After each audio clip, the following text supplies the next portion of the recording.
Belum lanjut, jangan lupa untuk mendukung channel ini dengan menekan tombol subscribe, like, komen, dan aktifkan tombol lonceng agar tidak ketinggalan untuk konten-konten berikutnya.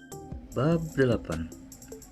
Saat dia berbaring di tempat tidur presidential suite termewah di hotel The Golden Age of Youth, Alex tidak bisa tidur. Apa yang terjadi hari ini terlalu mencengangkan.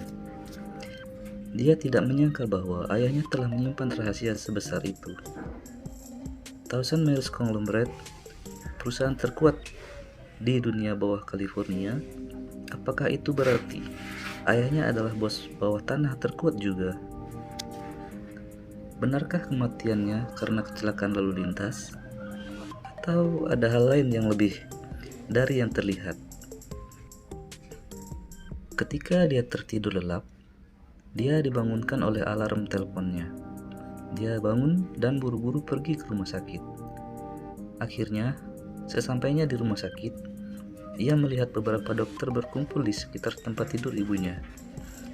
Di antara mereka, Dr. Cheryl, seorang dokter cantik yang tubuh yang sangat seksi, juga ada di sana. Dia kaget. Dia mengira sesuatu yang buruk terjadi pada ibunya. Dia dengan cepat bertanya, "Dr. Cheryl, ada apa dengan ibuku? Apakah kondisinya semakin memburuk?" Dr. Cheryl dengan jas putih dan masker berbalik dan berkata, "Jangan khawatir, kondisinya tidak memburuk, tetapi telah menunjukkan tanda-tanda lebih baik." Alex membeku beberapa saat dan berkata dengan heran, "Benarkah?" Dr. Cheryl mengangguk. "Ya, sebelumnya kami mengira kondisi ibumu memburuk dan dia harus segera dioperasi. Tanpa diduga, kondisinya cepat stabil dan semua indikator kembali normal. Ibumu memiliki kemauan yang sangat kuat untuk bertahan hidup. Ini bagus. Jadi tidak perlu dioperasi. Ayo kita periksa dulu. Kalau semuanya baik-baik saja, tidak perlu dioperasi. Operasi itu ada risikonya juga." 2 jam kemudian, laporan inspeksi sudah keluar. Dr. Cheryl mengangguk dan berkata, "Bagus, tidak perlu operasi. Dan menurut pengamatan kami, kemungkinan ibumu untuk bangun telah meningkat, menunjukkan bahwa dia sudah sadar. Dan aku akan terus merawatnya dengan metode akupuntur." Alex sangat gembira dan memeluk erat. Terima kasih, Dr. Cheryl." Dia sangat senang. Ini adalah pertama kali situasi ibunya menunjukkan peningkatan dalam 10 bulan. Dr. Cheryl yang tiba-tiba dipeluk Alex langsung terkaget. Dia merasa bahwa dia tidak bermaksud untuk melecehkannya. Jadi dia tidak menyalahkannya, tetapi menepuk punggungnya. "Oke, jaga ibumu dengan baik. Teruskan." "Oke," kata Alex. "Bisakah kamu melepaskan aku?" tanya Dr. Cheryl. "Baik," Alex menjawab. "Lepaskan sekarang," serunya. "Tidak, Dr. Cheryl. Rambutmu tersangkut di pakaianku," jawab Alex. Pada saat yang sama, di Villa AC, Spark Rockefeller datang dengan Lamborghini-nya untuk melihat Lady Dorothy lagi. Mobil membunyikan klakson. Nyonya Claire yang mengenakan piyama hitam membuka pintu dan menyapanya. "Oh, Tuan Spark, menantuku tersayang. Rasanya aku sudah lama tidak berjumpa denganmu. Padahal aku baru melihatmu kemarin malam. Ibu sangat merindukanmu." Dia tidak memakai perhiasan dan rambutnya acak-acakan. Dia masih terlihat semuda 30 tahun dengan aura godaan wanita dewasa. Melihat wanita yang begitu lincah dan menawan, Spark sangat ingin bergegas maju dan memeluknya. Tetapi untungnya dia menolak. Dia berpikir dalam benaknya, "Tunggu saja sampai aku mendapatkan Lady Dorothy, pada saat itu tidak ada dari kalian yang bisa melarikan diri. Alex yang tidak berguna itu tidak bisa mendapatkan harta karun ini. Bodoh. Sambil berpikir, Spark menyerahkan hadiah yang dia pegang pada Madame Claire. Dia juga mengambil kesempatan untuk menyentuhnya. Nyonya Claire sama sekali tidak menyadarinya, tapi tersenyum. "Ah, kamu menantu terbaikku. Kamu tidak hanya mengunjungi saya tetapi juga membawakan saya hadiah. Dibandingkan denganmu, sampah Alex itu tidak ada apa-apanya.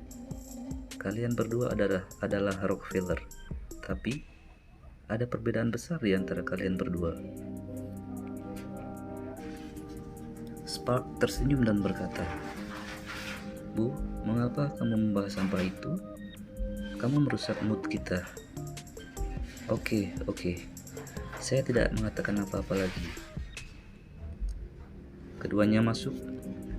Lady Dorothy dan saudara perempuannya, Lady Beatrice, keduanya ada di sana. Lady Dorothy merasa sangat tidak nyaman ketika dia mendengar Spark tanpa malu-malu memanggil ibunya sebagai ibu. Semuanya sudah diatur, tidak ada yang bisa dia lakukan. Dia tidak punya jalan keluar dan tidak berdaya. Malam sebelumnya, Alex bersumpah dengan sungguh-sungguh dan mengatakan bahwa dia punya uang dan dapat dengan mudah menyelesaikan masalah. Tetapi, sampai sekarang dia tidak terlihat. Bahkan tidak ada panggilan telepon. Dapatkah dia percaya padanya?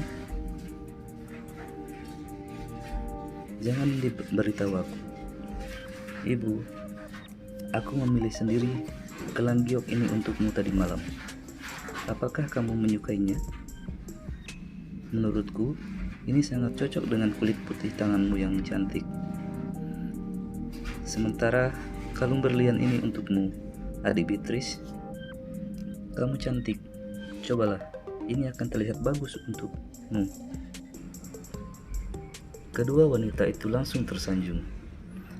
Mereka tidak sabar untuk memakainya.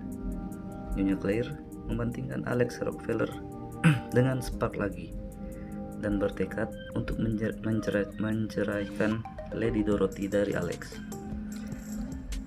Membandingkan kedua saudara Rockefeller, mereka sangat berbeda.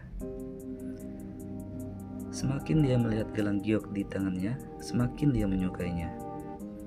Tetapi ketika dia melihat Lady Dorothy duduk di sofa dan tetap diam, dia segera memutar matanya dan berkata, "Menantu laki-laki tersayang, kamu membeli hadiah untuk ibu dan saudara perempuanmu. Apakah kamu membelikan sesuatu untuk istrimu, Dorothy?" Dorothy merasa tidak nyaman dan berkata, "Ibu, tidak tahu malu. Alex dan aku belum bercerai. Aku masih istri Alex." Nyonya Claire mendengus dingin. "Istri? Omong kosong. Apakah dia pernah menyentuhmu? Kamu telah menjual cincin kawin. Apalagi yang perlu dibicarakan?" Karena Spark Rockefeller ada di sini sekarang, minta sampah itu untuk datang sekarang dan bercerai. Lalu, dapatkan akte perceraianmu dengan Alex, dan jadilah istri Spark Rockefeller. Spark mendengarnya dan sangat gembira. Lady Beatrice mendukung. "Ya, Kak, saya pikir itu ide yang bagus. Membunuh dua burung dengan satu batu. Bagaimanapun, saya tidak akan mengakui Alex sampah itu sebagai saudara ipar saya. Hanya pemuda seperti Spark yang layak menjadi saudara iparku." Lady Dorothy merasa tidak berdaya dan lemah. Dia tidak bisa berkata apa-apa. Spark kemudian berkata, "Oke, ayo kita ajukan perceraianmu dan segera daftarkan pernikahan kita." Dorothy merasa sangat jijik dan berkata, "Kamu belum memecahkan masalah untuk saya. Mari kita bicarakan tentang itu setelah masalah terselesaikan." Spark tersenyum dan berkata, "Itu mudah. Tidak ada yang tidak bisa ditangani oleh orang tuaku." Ngomong-ngomong, ini hampir tengah hari. Bagaimana kalau kita makan siang dulu? Lalu kamu bisa menceraikan sampah itu. Ayahku bisa menyelesaikan masalah itu untuk kamu, Dorothy. Aku tidak memaksakan kamu. Ini untuk menunjukkan ketulusan kepada ayahku. Jika tidak, bagaimana dia akan percaya bahwa saya ingin menikahi kamu ketika kamu masih menikah? Madame Claire mengangguk dan berkata, biarkan aku memanggil sampah itu. Saat itu, jam 10:30 pagi. Alex baru saja keluar dari rumah sakit dan akan mencari tahu dari Lord Lex apakah masalahnya telah teratasi. Tetapi, tiba-tiba dia menerima telepon dari Nyonya Claire yang mengatakan bahwa mereka sedang makan siang bersama Spark dan memintanya untuk membawa surat nikahnya untuk menemui mereka. Dia ingin mereka langsung pergi ke kantor untuk bercerai setelah makan siang. Wajah Alex menjadi gelap. Perceraian? Oke, aku akan segera ke sana. Dia memutuskan untuk membawa serta kalung Love in Avalon City senilai $30 juta untuk disodorkan ke wajah Madame Claire dan Spark Rockefeller.